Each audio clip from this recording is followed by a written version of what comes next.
La tragédie qui ébranle le Québec au grand complet. Appel au 911 pendant que le feu est pris. Côté violence conjugale, je pense qu'il faut serrer la vis. Les faits divers avec Maxime Delan. Bonjour. Salut Benoît. J'espère que tu vas être dans la même lancée que David Proulx pour nous remonter le moral. Moi, je suis Bruit de bouche. Bruit de bouche, mais je suis sur une lancée qui n'arrête jamais. Oui, je sais. Concentration. Pars-tu demain? Je suis pas là demain. Ni Ok. mercredi, ni jeudi. Ni vendredi. Est-ce que ma question était pars-tu demain?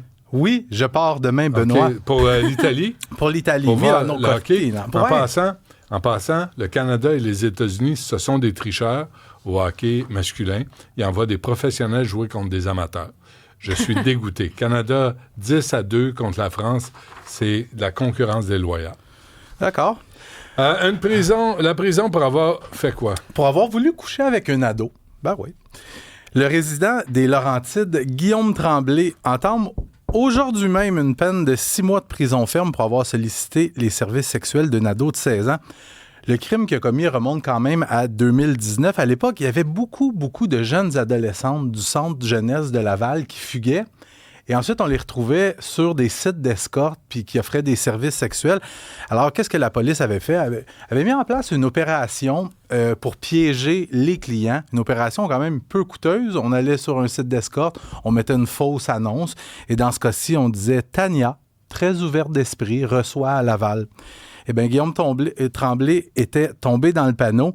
Il avait échangé des messages avec cette escorte-là, puis très rapidement, la soi-disant escorte, parce qu'en réalité, c'était une policière, avait dit hey, « Regarde, je veux pas te faire perdre ton temps, là. J'ai 16 ans. » Guillaume Tremblay a eu bien des occasions de dire « Non, regarde, ça va. » Mais plutôt que de dire ça, il avait plutôt répondu « Là, je veux pas que la police m'attende dans la chambre et qu'il me passe les penottes. » Non, il était allé quand même. Non, ça arrivera pas. Alors, ce qui devait arriver arriva. Il a été arrêté en arrivant dans la chambre. Au cours des années qui ont suivi, il a vraiment tout fait pour essayer de se sortir de cette situation-là. D'abord, il a dit que la soi-disant escorte qui l'attendait avait l'air d'avoir 25 ans. Ce qui était peut-être vrai. Mais l'affaire, c'est que quand il allait, il s'en allait avoir du sexe avec une jeune de 16 ans. Il a porté sa cause en appel en disant notamment qu'il devrait écoper d'une sentence à purger à la maison parce que il a eu sa leçon. Le plus haut tribunal de la province l'a débouté, mentionnant au passage que les infractions sexuelles commises à l'endroit des jeunes doivent être punies sévèrement. Alors, Guillaume Tremblay a épuisé ses recours, devrait commencer à purger sa peine dès aujourd'hui. Quelle peine déjà? 6 mois de prison ferme pour avoir sollicité les services sexuels d'une jeune mineure.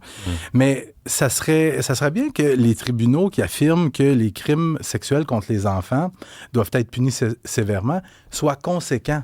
Tu sais, je pense, pas plus tard que la semaine dernière, je te parlais de ce monsieur-là de 61 ans qui a agressé sexuellement une petite fugueuse de 13 ans 3 fois plutôt qu'une, qui a écopé d'une sentence de prison à domicile. Ben oui.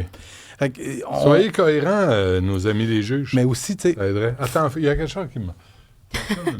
T'as une petite mousse à la tique. J'ai une mousse à la tête. Oui, non, puis là, c'est beau. T'es fin. Mais soyez cohérents.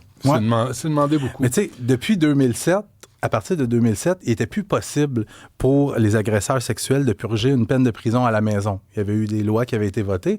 Et c'est revenu en 2022 avec le gouvernement libéral de Justin Trudeau qui a adopté la loi C5 qui permettait à nouveau des peines de prison à domicile pour les agresseurs sexuels. Super. Petite skieuse victime d'un accident de remonte-pente. Oui, qui a rendu l'âme. Je t'ai parlé de ce malheureux accident-là survenu mercredi dernier au centre de ski Vorlage à Wakefield, en Outaouais. Eh bien, la famille de l'adolescente de 13 ans a émis une déclaration hier pour annoncer le décès de la jeune fille qui a rendu l'âme alors qu'elle était hospitalisée à l'hôpital pour enfants de l'Est de l'Ontario.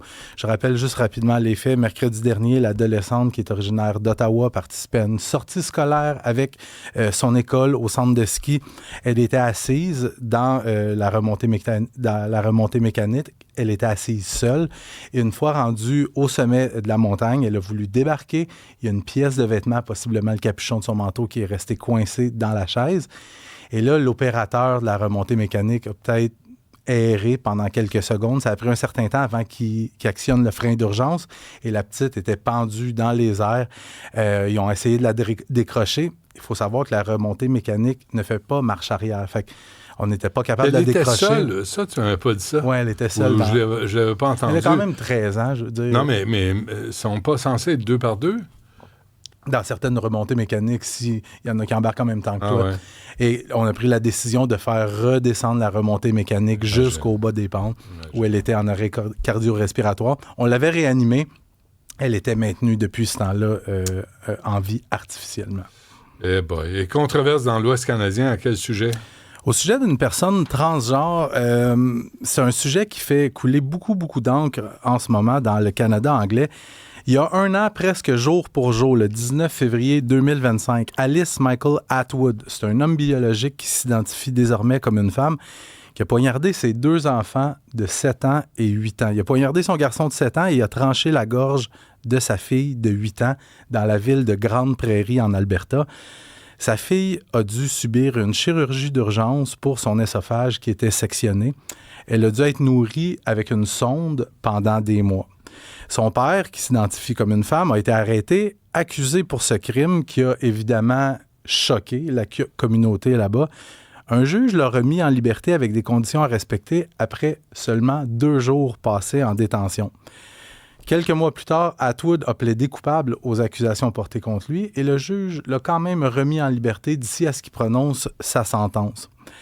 Et c'est là que ça se complique un peu parce que Grande Prairie, c'est à 2h30 de route de Tumbler Ridge, un endroit où une personne trans a été à l'origine de l'une des pires tueries de l'histoire du pays. Et depuis cet événement-là, c'est bien évident que si t'es une personne trans, que t'as poignardé tes 2 enfants sauvagement et que malgré ça, t'es encore ultra actif sur les réseaux sociaux, ça se peut que ça fasse réagir dans ce coin-là du pays. Ouais.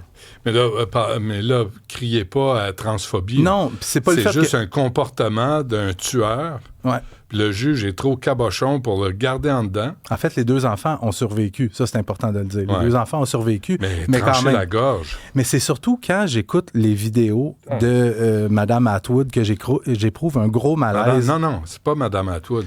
Le gars, non, c'était un homme. Les femmes tranchent pas la gorge. Les femmes font pas ça. Les femmes pognent pas une carabine pour tuer dans une école. Il y en a pas. C'est les gars qui font ça. Fait que là, on va pas commencer à dire les femmes, cette femme-là, c'est pas une femme, c'est un homme. Je respecte ça, là. Les femmes trans, je respecte ça. Mais quand t'es rendu à tuer ou à blesser les autres, là, toi, le pronom, là, n'a plus d'importance. Je trouve que c'est super délicat. Tu sais, puis à chaque fois qu'on en parle ensemble, j'éprouve comme un malaise parce que je sais pas exactement où me positionner. Dans ce cas-ci, elle s'identifie comme une femme. Tu sais, dans le puis c'est parce que Maxime, il y a combien de femmes qui commettent ce genre de crime? Ben, ça arrive. Ça arrive.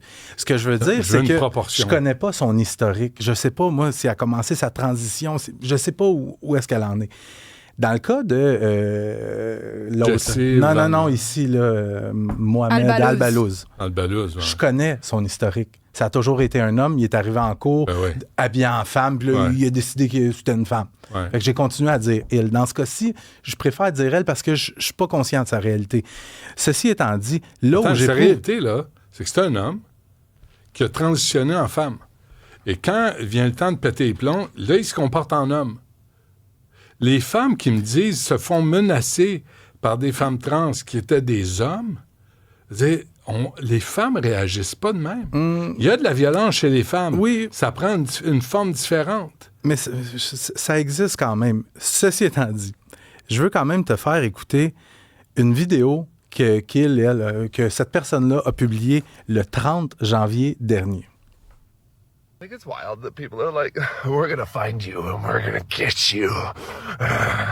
I'm like, yo, I am a mentally unstable person who lives in a minivan and I need a full psychiatric assessment. Like, I go around people when I have to. If I didn't have to, I wouldn't. Cet homme-là a besoin d'aide. Exactement. Et qui avoue ouvertement, j'ai regardé quelques-uns de ses vidéos, dit qu'elle a besoin d'une évaluation psychiatrique, de soins psychiatriques, qu'elle a des problèmes de santé mentale. Mais qu'est-ce que cette personne-là qui a poignardé ses 2 enfants, qui a tranché la gorge de sa fille, qu'est-ce que cette personne-là fait en liberté? D'autant plus qu'elle vit dans sa minivan sur laquelle il est écrit en grosses lettres « Every child matters ». Doit revenir en cours au cours des prochaines semaines. La couronne demande une peine de 5 ans et demi de prison. La défense demande 3 ou 4 ans d'emprisonnement. Là, tu l'envoies dans une prison pour femmes? Sérieusement? Ben, elle va Tu probablement vas l'envoyer dans demander une ça. prison pour femmes. Puis va Les peut-être femmes, avoir là, gain de cause. est-ce qu'elles ont le droit de refuser? Tu vois comment que c'est délicat? Pas tant. Pas tant. Non, c'est pas tant. Parce que là, tu mets la vie des femmes en danger. Là, tu mets la vie des enfants en danger parce qu'on veut utiliser le bon prénom. Sincèrement, moi, le bon prénom, il passe à prendre.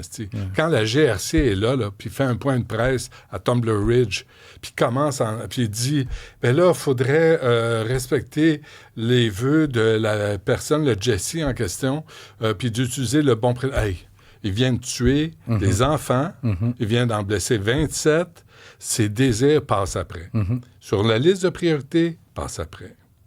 La GRC est un peu cinglée là-dessus. Souviens-toi, en Nouvelle-Écosse, Ben Mulroney, on se parlait de ça, il y a 2 ans, frères et sœurs des petits pits perdus. Oui. Puis le point de presse de la GRC commence en territoire non cédé. Hey, veux-tu arrêter de nous casser les couilles avec ça? Parle-nous des enfants. Ouais. Où en est l'enquête? Avez-vous des détails? Pouvez-vous aider la police? Mais de sermonner puis de jouer aux détenteurs de vertu, moi, je suis plus capable d'entendre ça. Ça, c'est la GRC pour toi. Fait que je te donne un break d'une semaine. Ouais. Qu'est-ce qu'on fait? Ah, c'est Christian Page qui prend la relève? qui revient, oui, tout à fait. C'est vrai que... On va changer le ton. Hey, bon voyage. Merci, Stéphane. Enjoy, mais ils trichent, le Canada et les États-Unis. On tricheurs, des tricheurs. Ça va être le fun, hein? Oui, ça va être le fun. Apporte-moi des cigares italiens. Une boîte de cigares italiens. Non. Non. OK, merci. Salut.